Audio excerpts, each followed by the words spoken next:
If the stars were made to worship, so will I.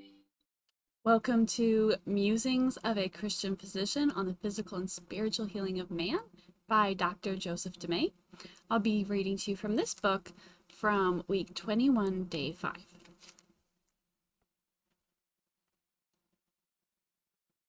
The goodness of God leads you to repentance.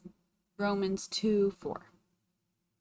Earlier in my career, I was a Navy doctor stationed at Jacksonville Naval Air Station in Florida. My parents did not live far.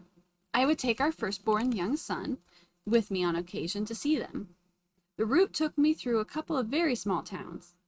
It was a 2-lane highway, 55 miles an hour speed limit, but 35 miles an hour through the towns, which consisted of just 2 or 3 houses, it seemed to me.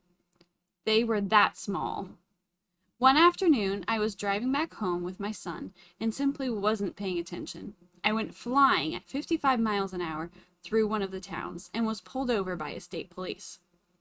No one likes that, but I learned long ago not to make excuses for my own mistakes. I apologized to the trooper and took full responsibility. I was guilty. I hadn't obeyed the rules. And you know what? He let me go with just a warning. Totally undeserved grace. Totally unmerited. I deserved punishment, but was shown forgiveness instead.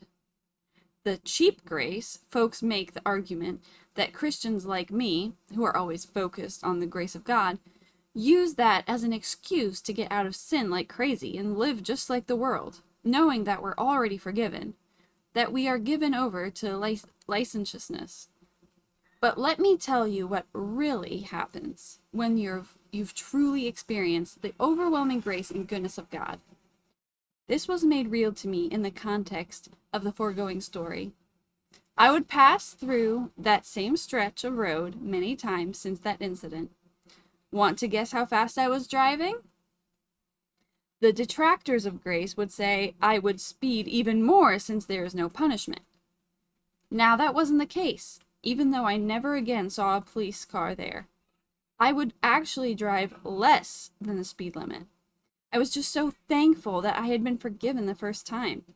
I was constrained by grace, as the old hymn I quoted earlier this week says. That's how it works. At least, that's the way it's supposed to work. I promised to leave Egypt and start our journey next week, but this was a good way to end this week. I leave you with the chorus of a modern good old grace song. Some may call it foolish and impossible, but for every heart it rescues, it's a miracle. It's nothing less than scandalous, this love that took our place. Just call it what it is. Call it grace. By Call It Grace Unspoken.